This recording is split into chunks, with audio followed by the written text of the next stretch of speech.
day is here. Yeah. It is my great honor to present our speaker of the day, Nolan Rheinish.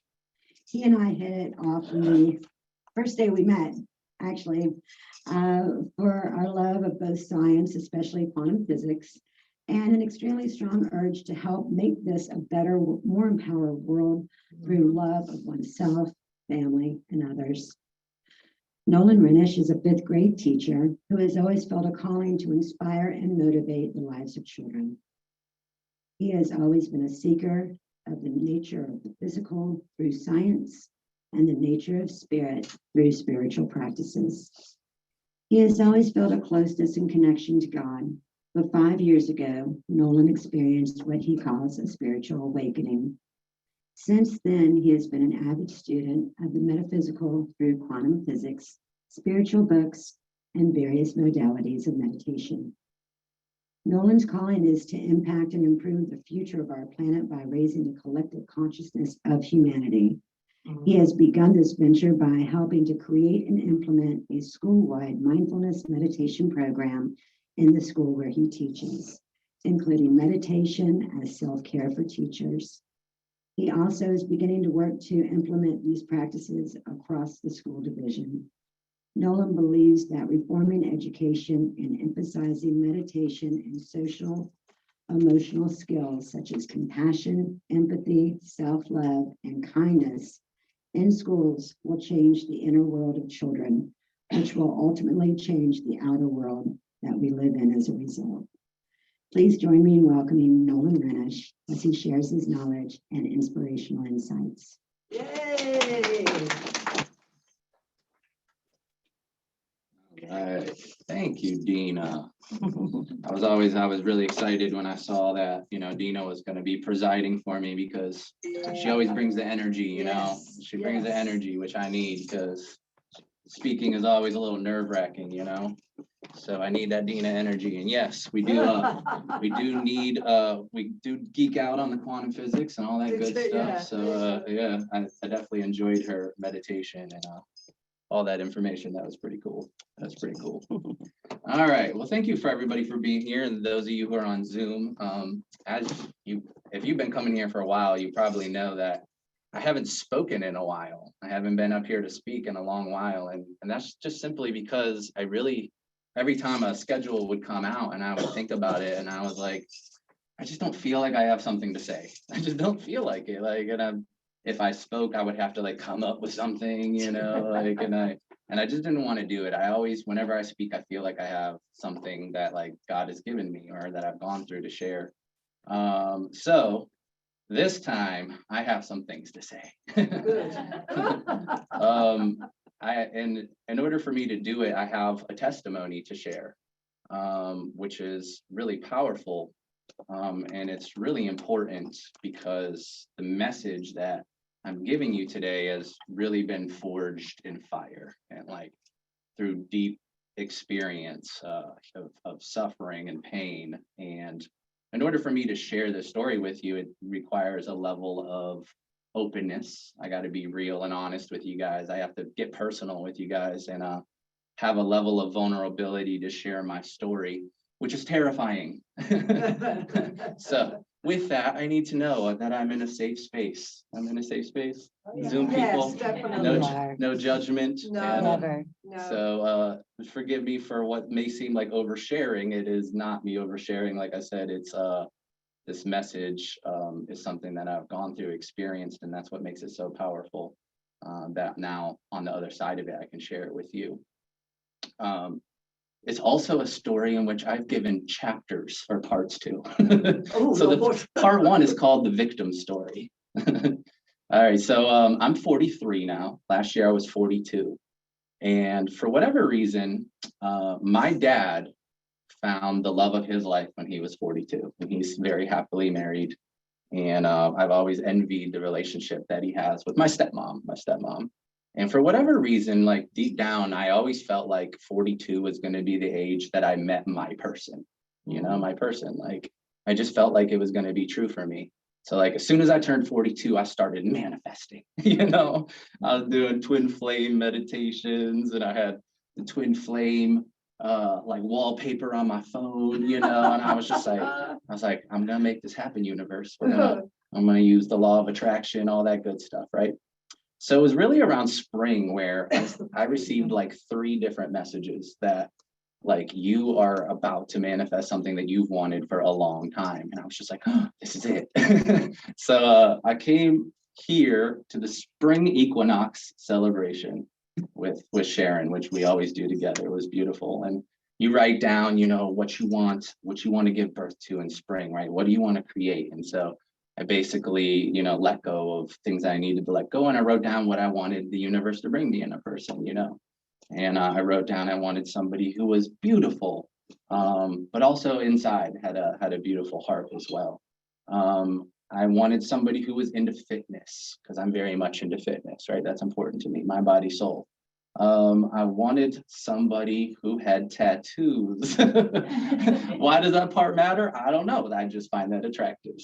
See a girl with tattoos, I'm like, hey girl. And yeah, I was looking for that, but also I was looking for somebody who was spiritual. Me being spiritual, it's hard to have a partnership with somebody who doesn't understand that. And to throw a little caveat into the universe, I was like, you know what, universe? I'm gonna know it's from you. And so me being a Virgo, I looked up what sign I'm most compatible with, because like I haven't been in a compatible relationship. And I'm like, I'm most compatible with Capricorns. Virgo's Capricorns. And I'm like, make her a Capricorn, right? I was like, then I'll know. So yeah, and I was like, you'll have that doubt in the back of your mind, but I'm like, I'm going for it. 2 days later, I'm going to the gym early in the morning, 5:30 a.m. And I'm upstairs doing my little ab workout. And I look over and there is a girl on the treadmill. There's a girl on the treadmill, and like something inside of me just kept telling me to go over, and talk to her. And I'm just like, nah, she's working out. She doesn't want to be bothered. You don't talk to people in the gym, And I was like, I'm making deals with myself about like, all right, if I get done and she's still over there, then I'll go do it, right? So I get done and she's still there, and I'm like, all right. So I go over, and by the way, I hate treadmills. So this is how like I needed to talk to this girl that I got on a treadmill to run next to her. And we had this conversation, and it was like one of those things where I was just like, wow. I think we were both like, wow, it was an amazing conversation. She's a yoga teacher, beautiful, armful of tattoos. She had a heart chakra tattoo on her arm, and I was just like, are you spiritual? She's like, yeah. And I'm like, oh, wow. So it was our second time hanging out, and I asked her, I was like, what's your sign? And she said, I'm a Capricorn. And I was like, I started sweating. I was just like, oh my God, universe, you did it. I was like, we did it. So anyways, we both fell in love, and it was definitely one of those things that was like an incredible love, probably the happiest I've ever been. We moved in together, and of course, just like in the beginning of relationships, they're always amazing, right? Yeah. We call it that bubble love phase. Mm-hmm. And then life does what it does. It gets lifey, right? Extremely stressful situations arise. Your old traumas come to the surface, your subconscious patterns, the parts of yourself that aren't so wonderful, and then it gets real, and that's usually when the work starts, right? But at that point in that phase, she was a runner. And she eventually ran, and she ended up leaving me. And yeah. And so, yeah, you didn't see that coming? Yeah, of course you saw this coming, right? So I was really broken, I was really hurt. At that point I had lost the relationship with my daughter. My daughter had mental health issues, and so in and out of psych hospitals. That's really hard. Lost what I thought was, the love of my life, and then my house at the same time that I lived in, and it was really tough. I held out hope, and we had got back together about 3 weeks later, trying to work things out. And then I had found out through somebody else that I was not the only guy. Well, there you go. In her life. I was not the only guy. And even though she had looked me in my eyes and said that there was nobody else, and nothing had happened. That was not the case. And I had to find out from him and from somebody else. Needless to say, that was really, really tough. I definitely broke down because what she knew is that a pattern in my life has been this. I have experienced betrayal in so many relationships in my life, from best friends, friend groups, romantic partners, wife, girlfriend, and she knew that. And so in that moment, I never thought somebody, when you love somebody, you would never do something like that to them. You open up and you share your heart, you share your pain with somebody, you tell them what you've been through, and they know how much it's hurt you. And she turned around and did the same. She did that to me. She lied, manipulated, and betrayed me. And I was bombarded with agony and pain and despair. And so right now, I just want everybody to relate to that, because I think we've all been wronged before. We've all been lied to, or maybe betrayed or manipulated. And so real quick, what I want you to do is just take 10 seconds and just check in with your body and imagine that suffering, or where you hold those painful memories or that trauma, where does it show up for you in your body? Because our body keeps the score. Our body holds on to our traumas and our pain.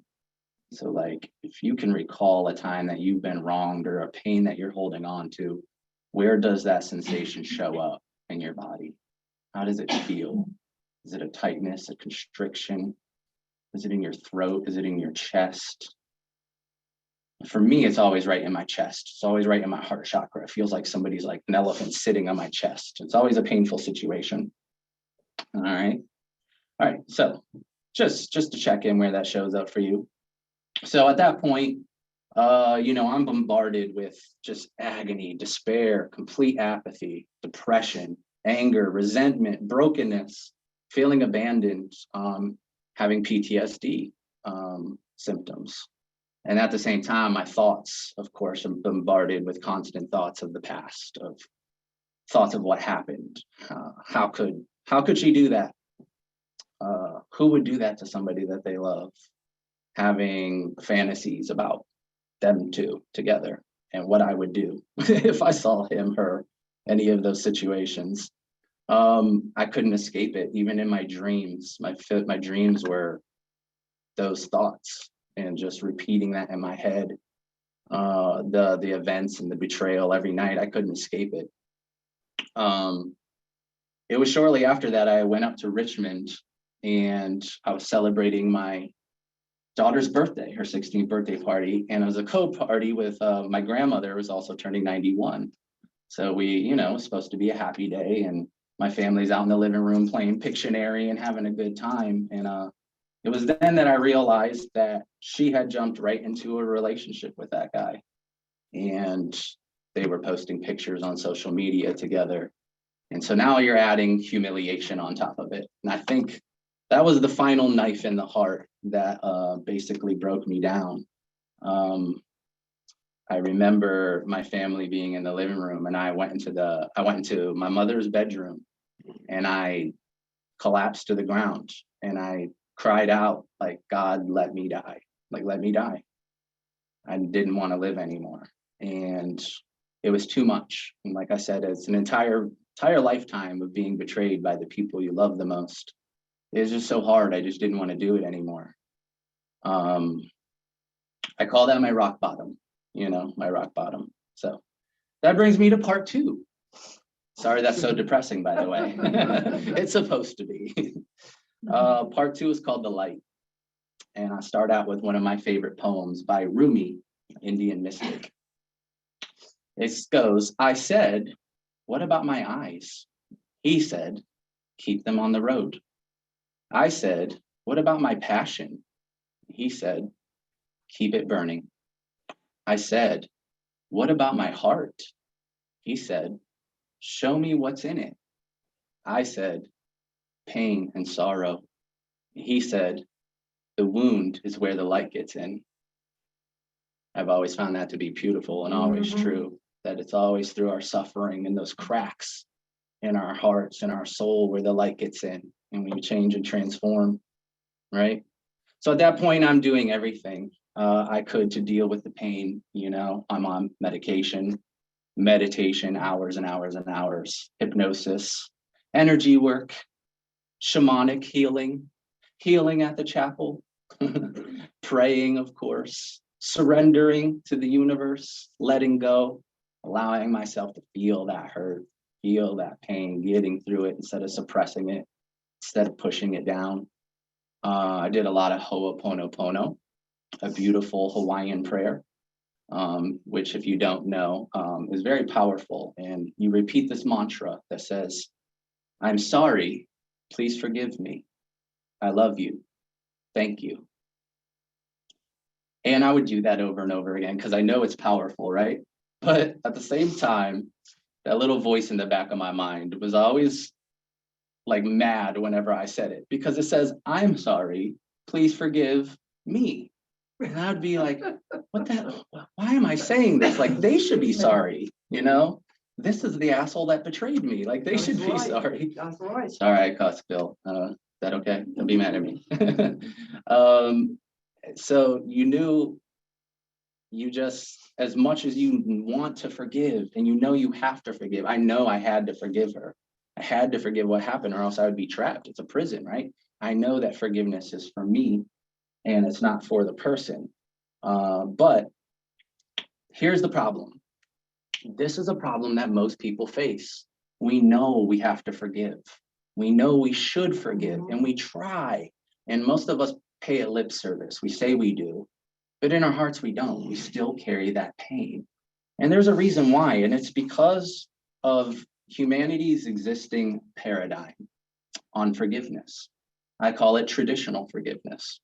What is traditional forgiveness? It is largely based in religious overtones, right? Most religions preach forgiveness and emphasize the need for it. It was Jesus who said to forgive 70 times 7 times, right? Mm-hmm. It's largely based on a humanistic approach that calls forth our highest virtues. Virtues like compassion, mercy, understanding, tolerance, and humility. But while at the same time maintaining the idea that something wrong happened, that somebody else did something to us that makes us automatically a victim. Victim. How easy is it for us to be a victim of what people have done to us, of the world? And that victim consciousness, right? That victim consciousness is ego. It's the ego that separates us from them, makes us right, them wrong, us good, them bad. That victim consciousness keeps us trapped in a reality where we can't forgive the person if you're still a victim, right? So this is where I was on my app. I'm on an app one time and there's all these different things on this app called Moonly, which is great. And I was scrolling through and there was a part about forgiveness and I clicked on it and it recommended, it was called Radical Forgiveness. And it was based off the teachings of a man named Colin Tipping. And it's a book he wrote called Radical Forgiveness. And I read the book and it was incredible. Like it changed me. It changed my life. It changed everything that I went through. And it continues to. And so that's what I'm here to talk to you guys about. What radical forgiveness is. I will say since I've done it, I have had experiences that I can't explain to you, mystical experiences. My heart has opened up in a way that I've never experienced. My capacity to love is incredible right now. And I owe it to this idea. So what is radical forgiveness? It's forgiveness that also asks that we bring empathy, humility, and understanding to the situation, just like traditional forgiveness, but it goes one step further. It actually asks us to open up to the possibility that we actually had a hand in creating the situation. That in some way, at the spiritual level, we were complicit with the other person in bringing that experience into being.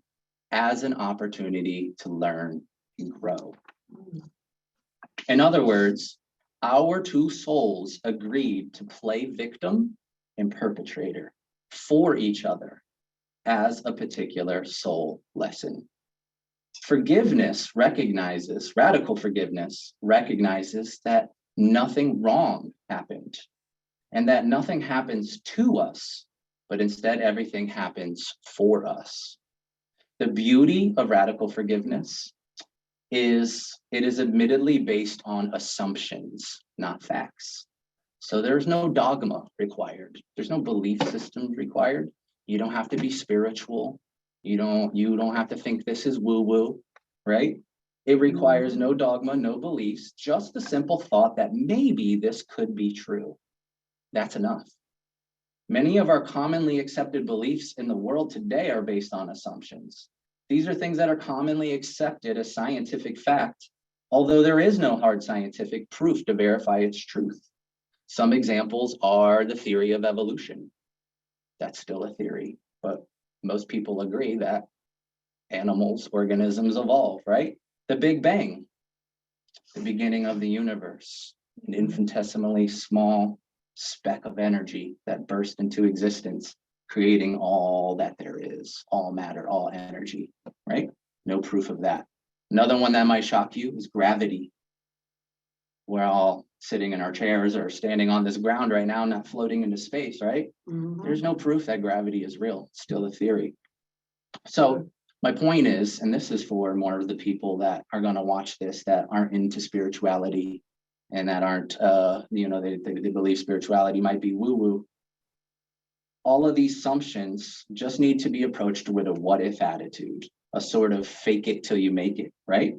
Because the truest test of what's true to you is what you know to be true in your experience. Experience is the truth, right? What we know, what we've experienced is what we know is true. So following the steps of radical forgiveness works regardless of belief. And you will find yourself releasing pain, trauma, suffering that you've been carrying for years, all right? Just through the what if, maybe. Fake it till you make it, right? So these are the 15 assumptions of radical forgiveness. And I'm going to, for time purposes, I'm going to go through them a little quickly. Note, these are the assumptions. Number one, we are spiritual beings having a spiritual experience in a human body, okay? Two, we exist simultaneously in two realities, each one interacting at different vibrations. One, the world of humanity, the world of matter, physicality, where we experience the world through our bodies and our senses. The second is the world of spirit, energy, soul, right? The soul is aware of both, but the ego, your sense of you, is not. Third assumption, we have chosen the human experience to magnify our sense of oneness by feeling the opposite of it, which is separation, right? This world, therefore, is a spiritual classroom, and life is the curriculum. 4, life is not just a random set of events without purpose or intelligence. What appears to be haphazard is really the unfolding of a divine plan that is totally purposeful in terms of our spiritual growth, providing opportunities to make choices and decisions in every moment as to how life will be for us. 5, we are co-creators with spirit and the circumstances of our lives, and we get precisely what we want, no exceptions. The extent to which we judge what we get determines whether we experience it as joyful or painful. 6, fear in this reality is the resistance to what is. Love is the energy and the acceptance of what is. 7, whenever we get upset with another person, he or she is resonating in us something that we have condemned in ourselves, something that we have denied and suppressed about ourselves, and therefore projected it onto him or her. 8, People come into our lives to lovingly mirror our beliefs repeatedly until we awaken to the truth of who we are. These are our teachers.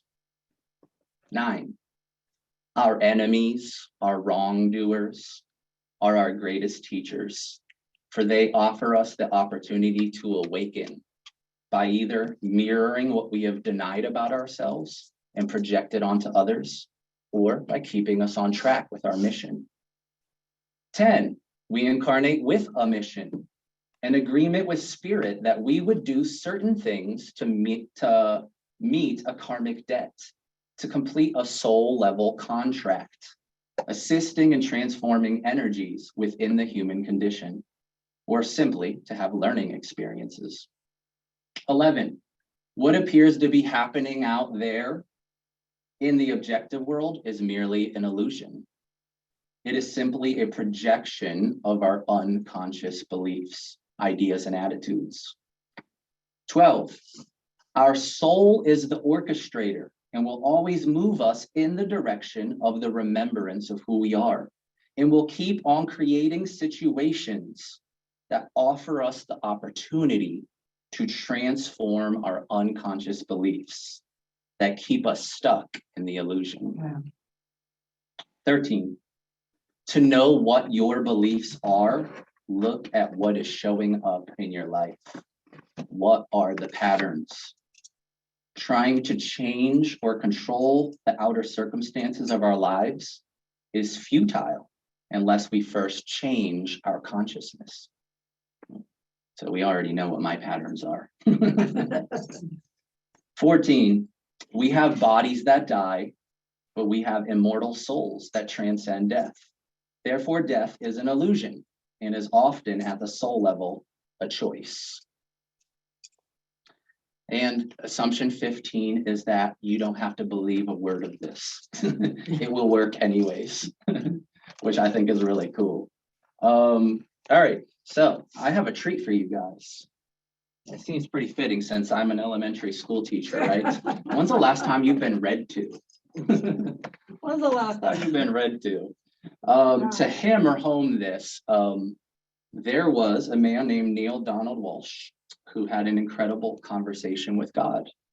And he wrote it down on his yellow legal pad, and it became a series of books. These were the books that I first read when I experienced my awakening, that they're as close to my Bible as you can get. But in it, there's many parables that God gives Neil. This one is called The Little Soul in the Sun. And so because it is just such an awesome story, they turned it into a children's book. So it's by Neil Donald Walsh, and it's called The Little Soul in the Sun. Can I read it to you? Yes, yes. Thank you. I'm thirsty. All right. All right. All right, to my future grandchildren, da da da da. Okay. Once upon no time, there was a little soul who said to God, I know who I am. And God said, that's wonderful. Who are you?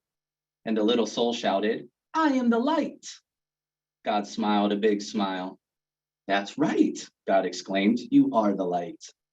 The little soul was so happy, for it had figured out what all the souls in the kingdom were there to figure out. Wow, said the little soul, this is really cool. But soon, knowing who it was not enough. The little soul felt stirrings inside, and now wanted to be who it was. And so the little soul went back to God, which is not a bad idea for all souls who want to be who they really are. And he said, hi, God, now that I know who I am, is it okay for me to be it? And God said, you mean you want to be who you already are? Well, replied the little soul, it's one thing to know who I am, and it's another altogether to actually be it. I want to feel what it's like to be the light. But you already are the light, God repeated, smiling again. Yes, but I want to see what that feels like, cried the little soul. Well, said God with a chuckle, I suppose I should have known. You always were the adventurous one. Then God's expression changed. There's only one thing. What? Asked the little soul. Well, there is nothing else but the light. You see, I created nothing but what you are. And so there is no easy way for you to experience yourself as who you are, since there is nothing that you are not. Huh? The little soul said, who was now a little confused. Think of it this way, said God. You are like a candle in the sun. Oh, you are there all right, along with a million cajillion other candles who make up the sun. And the sun would not be the sun without you. Nay, it would be a sun without one of its candles. And that would not be the sun at all, for it would not shine as brightly. Yet, how to know yourself as the light when you are amidst the light? That is the question. Well, the little soul perked up. You're God. Think of something. Once more, God smiled. I already have. God said, since you cannot see yourself as the light, when you are in the light, we'll surround you with darkness. What's darkness? The little soul asked. God replied, it is which you are not. Will I be afraid of the dark? Cried the little soul. Only if you choose to be. There is nothing really to be afraid of unless you decide that there is. You see, we are making it all up. We are pretending. Oh, said the little soul, and felt better already. Then God explained, in order to experience anything at all, the exact opposite of it will appear. It is a great gift, said God, because without it, you could not know what anything is like. You could not know warm without cold, up without down, fast without slow. You called it, didn't you? Sorry, excuse me. That's good. Every time. Sorry, no. It's okay. We love it. It's comic relief. Sorry. Up without down, fast without slow. You could not know left without right, here without there, now without then.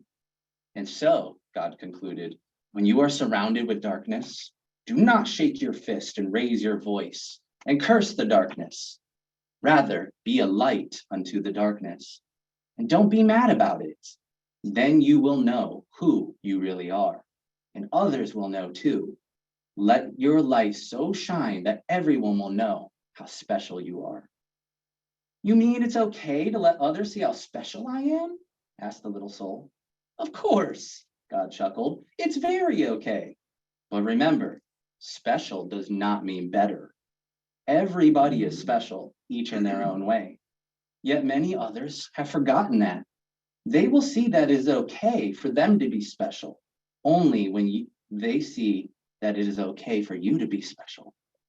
Wow, said the little soul, dancing and skipping and laughing and jumping with joy. I can be as special as I want to be. Yes, and you can start right now, said God, who was dancing and skipping and laughing right along with the little soul. What part of special do you want to be? What part of special? The little soul repeated. I don't understand. Well, God explained, being the light is being special, and being special has a lot of parts to it. It is special to be kind. It is special to be gentle. It is special to be creative. It is special to be patient. Can you think of any other ways for special to be? The little soul sat quietly for a moment. I can think lots of ways to be special, the little soul then exclaimed. It is special to be helpful. It is special to be sharing. It is special to be friendly. It is special to be considerate of others. Yes, God agreed. And you can be all those things, or any part of special you wish to be at any moment. That's what it means to be the light. I know what I want to be. I know what I want to be, the little soul announced with great excitement. I want to be the part of special called forgiving. Isn't it special to be forgiving? Oh, yes, God assured the little soul. That is very special. Oh, okay, said the little soul. That's what I want to be. I want to be forgiving. I want to experience myself as that. Good, said God. But there's one thing you should know. The little soul was becoming a bit impatient now. It's always seemed as though there was some complication. What is it? The little soul sighed. There's no one to forgive. No one. The little soul could hardly believe what had been said. No one. God repeated. Everything I have made is perfect. There is not a single soul in all creation less perfect than you. Look around you. It was then that the little soul realized a large crowd had gathered. Souls had come from far and wide, from all over the kingdom. For the word had gone forth that the little soul was having this extraordinary conversation with God, and everyone wanted to hear what they were saying. Looking at the countless other souls gathered there, the little soul had to agree.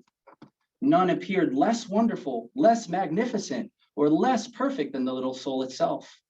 Such was the wonder of the souls gathered around, and so bright was their light that the little soul could scarcely gaze upon them. Who then to forgive? Asked God. Boy, this isn't going to be no fun at all, grumbled the little soul. I wanted to experience myself as one who forgives. I wanted to know what that part of special felt like. And the little soul learned what it must feel like to be sad. But then a friendly soul stepped forward from the crowd. Not to worry, little soul, the friendly soul said. I will help you. You will? The little soul brightened. But what can you do? Why, I can give you someone to forgive. You can? Certainly, chirped the friendly soul. I can come into your next lifetime and do something for you to forgive. But why? Why would you do that? The little soul asked. You who are a being of such utter perfection. You who vibrate with such a speed that it creates a light so bright that I can hardly gaze upon you. What could cause you to want to slow down your vibration to such a speed that your bright light would become dark and dense? What could cause you, who are so light that you danced upon the stars and moved throughout the kingdom with the speed of your thought, to come into my life and make yourself so heavy that you could do this bad thing? Simple, the friendly soul said. I would do it because I love you. That's the part that makes me tear up sometimes. The little soul seemed surprised at the answer. Don't be so amazed, said the friendly soul. You have done the same thing for me. Don't you remember? Oh, we have danced together, you and I, many times. Through the eons and across all the ages have we danced. Across all time and in many places have we played together. You just don't remember. We have both been the all of it. We have been the up and the down of it, the left and the right of it. We have been the here and the there of it, the now and the then of it. We have been the male and the female, the good and the bad.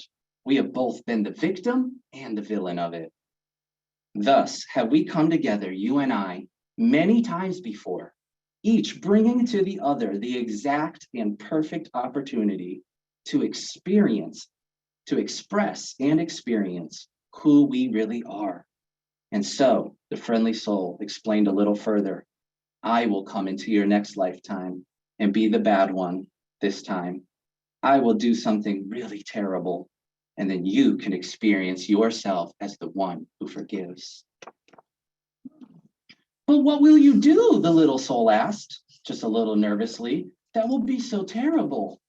Oh, replied the friendly soul with a twinkle. We'll think of something. Then the friendly soul seemed to turn serious and said in a quiet voice, you are right about one thing, you know. What is that? The little soul wanted to know. I will have to slow down my vibration to become very heavy to do this not so nice thing. I will have to pretend to be something very unlike myself. And so I have but one favor to ask of you in return. Oh, anything, anything, cried the little soul and began to dance and sing. I get to be forgiving, I get to be forgiving. Then the little soul saw that the friendly soul was remaining very quiet. What is it? The little soul asked. What can I do for you? You are such an angel to be willing to do this for me. Of course, this friendly soul is an angel, God interrupted. Everyone is. Always remember, I have sent you nothing but angels. And so the little soul wanted more than ever to grant the friendly soul's request. What can I do for you? The little soul asked again. In the moment that I strike you and smite you, the friendly soul replied, in the moment that I do the worst to you that you could possibly imagine, In that very moment, yes, the little soul interrupted. Yes. The friendly soul became quieter still. Remember who I really am. Oh, I will, cried the little soul. I promise. I will always remember you as I see you right here, right now. Good, said the friendly soul, because you see, I will have been pretending so hard. I will have forgotten myself. And if you do not remember me as I really am, I may not be able to remember for a very long time. And if I forget who I am, you may even forget who you are, and we will both be lost. Then we will need another soul to come along and remind us both of who we are. No, we won't, the little soul promised again. I will remember you, and I will thank you for bringing me this gift, the chance to experience myself as who I am. And so the agreement was made, and the little soul went forth into a new lifetime, excited to be the light, which was very special, and excited to be part of special called forgiveness. And the little soul waited anxiously to be able to experience itself as forgiveness and to thank whatever other soul made it possible. And at all the moments in that new lifetime, whenever a new soul appeared on the scene, whether that new soul brought joy or sadness, and especially if it brought sadness, the little soul thought of what God had said. Always remember, God had smiled, I have sent you nothing but angels. Isn't that a beautiful story? Oh, nice. Yeah. So when I learned about radical forgiveness, I remembered this and I remembered that story and I was just like, yes, like this is it. This is it. So the last part, speed this up, is called the awakening. As we know, readers, channelers, prophets, and mystics alike are all receiving the same messages, and that humanity is being led through an unprecedented transformation, a spiritual evolution, an evolution at the cellular level, an evolution of our human DNA. This provides accelerated abilities to allow light into the body and increased opportunities to transform into expanded states of consciousness. Earth is raising its frequency as the planet itself is shifting out of 3D, which is third dimension, into fourth and eventually fifth dimension. This has frequently been called the new Earth. There is a mass awakening happening right now, where people are awakening at never before seen rates. Anybody who is sensitive to energy has experienced the effects. Only people who awaken into a higher level of consciousness can perceive this new reality. And in order to awaken, to evolve spiritually, we must leave our egos behind. The ego, the separate sense of self, the part of us that lovingly allows us to experience this experience that we chose to have, the separation from the all. But now it's time to make another choice, to wake up from the illusion of separation, to awaken to the realization of the real self, the higher self. You are being given, the only way to do that is to shed the need for your ego, to shed the stories that bind you to the illusion, to the pain, to the suffering, to the victim consciousness. You are being given an opportunity and a choice. Do you wish to heal? Do you wish to leave behind the illusion of separation? Do you wish to let go of the victim story? Do you wish to see your reality, the same reality that you've lived up to this point, but from an enlightened perspective, and a whole new light, a light that awakens your soul? Radical forgiveness is one of the fastest and most effective ways of doing that. When you shift your consciousness, the world changes because you change. Your reality changes because you change. You awaken because the limitations of ego dissipate. You can see the truth of your life. You can see the truth of who you are. You can see the truth of every other person that has been in your life. Like God said, I have sent you nothing but angels. So the last thing I want to say is, after the service, for time purposes, I will do a short meditation because I know we have a message service, which if you want to experience a shortened version of radical forgiveness and experience that, like I said, checking into your body. I will provide a meditation to allow you to release that. But also, like Dina was saying, we do on May 10th have an evening with the sage is what the event is called. It will be at the chapel and in Zoom. And the link for it, you can sign up in the newsletter. And it's going to be like a lecture / workshop in which there is a 5-step approach to radical forgiveness. And so I'm going to be leading people to it. So if you feel like there are people, situations in your life that you need to forgive, healing that you need to do, if you're interested in awakening spiritually, I've had incredible experiences since I've done this, and I know the same is true for you. So I'm excited to share that. You can share, you can sign up. Lastly, thank you. Thank you for letting me speak. Thank you for letting me share my story and my heart. Thank you for not judging, being a safe space. And thank you for being the angels in my life. Blessings. Aw.